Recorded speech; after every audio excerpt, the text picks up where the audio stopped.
যেই দিনে তোমার প্রাণে পাখি চলে যাবে সেই দিনে ভাই বন্ধু এই পরিবার কেহ সঙ্গে যাবে না। সঙ্গে যাবে কি? একমাত্র মধুমাখা কৃষ্ণ নাম। যেই নাম নেবার জন্য এই জগতে আমরা এসেছি, সেই নাম শুনিয়ে চারজনেতে কাঁধে করে পাশের দোলায় চড়িয়ে বলো হরি হরি বলে, বলো হরি হরি বলে বলে নিয়ে যাবে কোথায়? ওই শ্মশানের চিতা। মাগো, যখন সব কিছু করে রইবে, কিছুই নিয়ে যেতে পারবো না। যা নিয়ে যেতে পারবো তাই ভালো করে বুঝাই পড়তে হবে, তাই না মা? সেটা কি? মধুমাখা কৃষ্ণ নাম। এই কলির জীবের কাছে সেই নাম পৌঁছে দেবার জন্য আমার গৌর হরি এই ধরাধামে অবতীর্ণ হয়েছে। শ্রীমতী রাধা রানীর কাছ থেকে নাম প্রেম নিয়ে এই কলির জীবের কাছে হয়েছেন গৌর হরি শ্রীকৃষ্ণ চৈতন্য অবতার। গৌর হরি করছেন কি? কলির জীবের কাছে বাবা কেমন ভাবে নাম পৌঁছে দিচ্ছে। ভাই নিতাইকে সঙ্গে নিয়ে নিতাইকে বলছেন, ওরে নিতাই, কৃত পাপী ধুরাচার কেহ যেন বঞ্চিত না হয়, সবাই যেন এই মধুমাখা হরি নাম পায়। ওরে নিতাই রে, যদি কেউ নাম না ছায় নিতে, তুমি তাহার দলীয় হাতে, তবুও যদি নাম না চায় নিতে, তুমি লুঠায় পড়ো তার চরণে, তুমি চরণে ধরে তার কাছে হরিনাম পৌঁছে দিও। কেমন দয়ার ভগবান! এই কলির জীবের জন্য নাম প্রেম দিতে কত কষ্টই না করেছে। ও বাবা, যেই দিন নাম নিয়ে গিয়েছিলেন ঝগাই মাদায়ের কাছে নিত্যানন্দ প্রভু, আপনারা গীতা ভাগবত পড়ায়ন সাধুগুরু বৈষ্ণব আমার থেকে আপনাদের অনেক বেশি জানা। সেই দিন ওই জগাই মাদাই নিতাইয়ের গায়ে কত আঘাত না করলো মা। গৌর হরে ছুটে এসেছে, আরে আমার ভক্ত ওকে আঘাত করেছি, তাকে তার সাজা ভোগ করতে হবে। নিত্যানন্দ প্রভু চরণে লুটিয়ে পড়েছি, প্রভু গো, তুমি তো বলেছ এবার অস্ত্র না ধরে নামের দ্বারা তুমি সবার কাছে নাম দেবে। প্রভু, কেন তুমি ওকে আঘাত করবে? কেন তুমি ওকে শাস্তি দেবে? সেই সময়ে যখন জগাই মাদাই আমার প্রভুর পানে একবার তাকিয়েছে, মাদাই বলছে, আরে জগাই, একবারে দেখে দেখে রে, এই জগতে কেমন দয়ালু এসেছে রে, যারে গায়ে আমরা এমন আঘাত করলাম, সেই কিনা আমাদের রক্ষা করার জন্য চরণে লুটিয়ে পড়েছে। ওরে জগাই, বদন বলে বল হরি বল। সেই হরিনাম সঙ্গে সঙ্গে বদনে নিয়েছে। গৌর হরিকে দর্শন করা মাত্র বদনে হরিনাম উঠেছে। সেই জগাই মাদাই, পাপী জগাই মাদাই হরিনাম করি জগদানন্দ মাধবানন্দ বৈষ্ণব হয়ে। আজ আমরা যে লীলাটি পরিবেশন করবো মা, তার নাম হচ্ছে সবল মিলন। ও বাবা, এই সবল মিলন লীলা পরিবেশন করতে গিয়ে আমি ক্ষুদ্র জ্ঞানী, জ্ঞানহীন, সাধনহীন, বোঝনহীন এক পাপী দুরাচার আপনাদের সন্তানের মতো, কারো ছোট বোনের মতো দাঁড়িয়েছি আপনাদের সম্মুখে। এই লীলা পরিবেশন করতে গিয়ে আমার অনেক ভুল প্রান্তি হবে। সবাই নিজ সন্তান এবং ছোট বোন মনে করি, আমার ভুল প্রান্তিগুলো ক্ষমা সুন্দর দৃষ্টিতে দেখুন। মধুময় শ্রীরাম সময় নবদ্বীপে আমার গৌরী সুন্দর আজ করছে কি গো, ভক্তগণকে সঙ্গে নিয়ে মনের আনন্দে হরি বল বলে বদনে কীর্তন গাইছি আর দুটি বাহু উল্টো করে নৃত্য করছি। মহাজন আমার লীলার পাশে দাঁড়িয়ে পদে ভাব দিয়েছি, নাচে রে গো রাগ হয় আমার ছনে কীর্তন মাঝে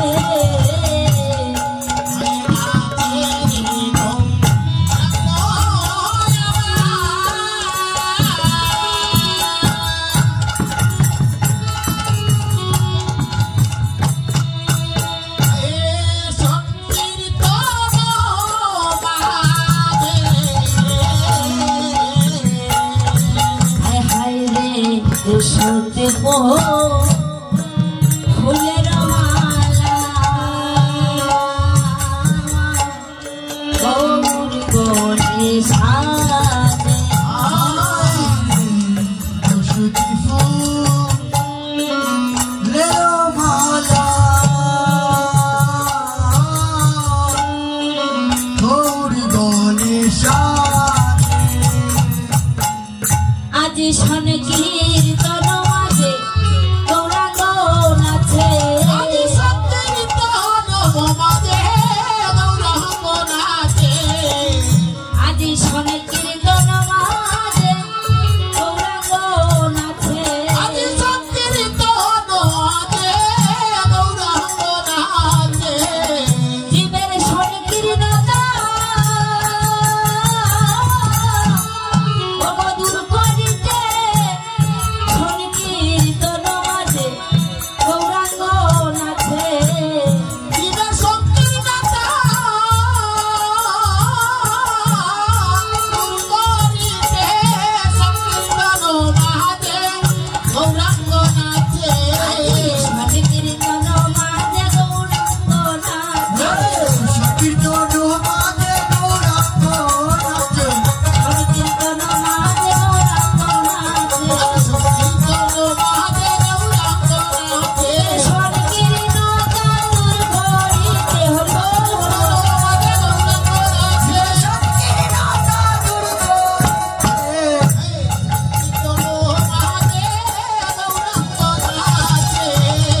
সংকীর্তন মাঝে গৌরাঙ্গ নাচে, জীবের সংকীর্ণতা দূর করিবার জন্য আজ গৌর সুন্দর নিজে ভক্তদেরকে সঙ্গে নিয়ে বদনে হরিনাম গাইছি আর দুটি বাহু অর্ধ করে নৃত্য করছি।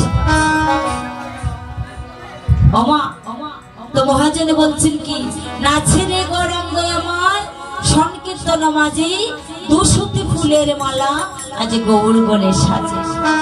আজ মহাপ্রভুকে কেন দুশুতি বলেছি, মাগো বৃন্দাবনে নন্দসুত আর এই নদীয়াতে সচির সুত, তাই তো বলছেন দেখো দেখো আজ দুশুতির গলে দুশুতের মালা,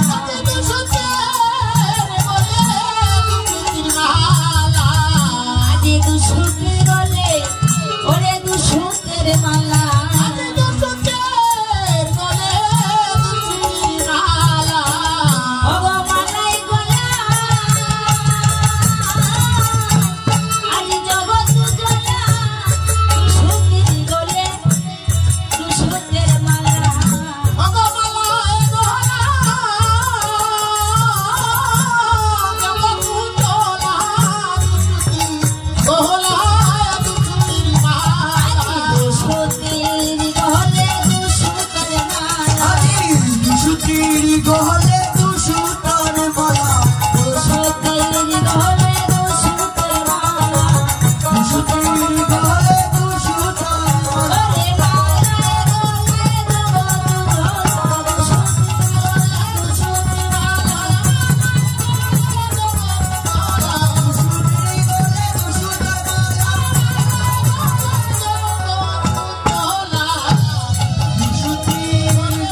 ওমা যখনই গৌর হরি শিবাসঙ্গনে নৃত্য করছি, বদনে হরিনাম গাইছি বাবা, ওই অঙ্গনে ছিলেন এমনই এক ভক্ত যার নাম হলো গৌরী দাস। ওই গৌরী দাসী প্রভু তখন কি করেছি, মহাপ্রভু নৃত্য করছি, বদনে হরিনাম করছি, আর ওই গৌরী দাস তখনই আমার মহাপ্রভুর বলে একটি মালা পরিয়েছে। যখনই মালা পরিয়েছে,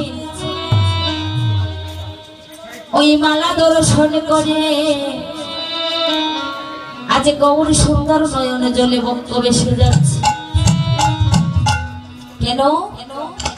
কারণ যেই না ওই মালাটা পড়েছে, গৌরী দাস আমার মহাপ্রভুর গলে মালা দিয়েছে, ঠিক তখনই শ্রীমতী রাধারানীর কথা মনে পড়েছে, অর্থাৎ পূর্ব ভাব জাগরিত হয়েছে। আর মহাজন বলছে কি, একে তো কুসুম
রাধার বাপ অন্তরে জেগে উঠেছি আর নয়ন জল ধরে রাখতে পারেনি। সদী গৌর ভক্ত মন্ডলী যারাই আমরা দাঁড়িয়ে আছি, আমার মায়েরা, বাবারা এবং আমার বোনেরা, আমার ভাইয়েরা, এই শ্রীবাসঙ্গনে এসে বসে, কারণ এই অঙ্গনে বসিলে বাবা, এই অঙ্গনে বসাও কিন্তু অনেক ভাগ্যের দরকার। এই অঙ্গনে বসেলে যায়, তখন কি আমরা ছোট সন্তানকে কোলে বসিয়ে দুধ পান করাবো মা? কখনো করাবো না। আর যদি সন্তান কান্না করে, মায়ের যদি হাজারো কাজ থাকে, সেই কাজ দূরে রেখে আগে সন্তানকে টেনে কোলে নেবে। তো ঠিক আমার মহাপ্রভু যে তার নামের প্রেমে বাসিতে পারে, যে তাকে আকুল প্রাণে ডাকে, তিনিও তার প্রতি দয়াবান হন। তো কাছে বসে কাঁদতে হবে, কাছে বসে রাখতে হবে, দূরে থেকে ডাকলে কাজে আসবে না। আপনারা আমার কথা মনে কিছু করবেন না, যারা দাঁড়িয়ে আছি একবার শ্রীবাসঙ্গনে এসে বসুন, দেখবেন আমাদের ভালো লাগবে। শাস্ত্রী বিধান আছে মা, দশে পাঁচে মিলেমিশে নিজ ধারেতে বসিয়া কীর্তন করিব সবাই হাতে তালি দিয়ে।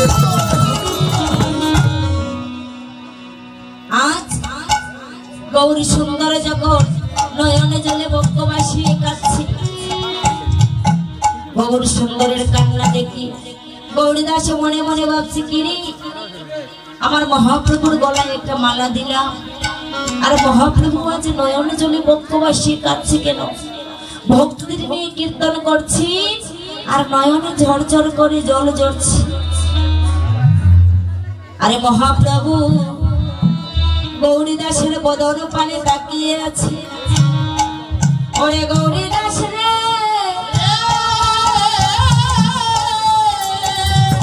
এই মালা দিয়ে আমার অন্তরে জ্বালা বাড়িয়ে দিলি। তুমি শোনো শোনো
গৌরী দাস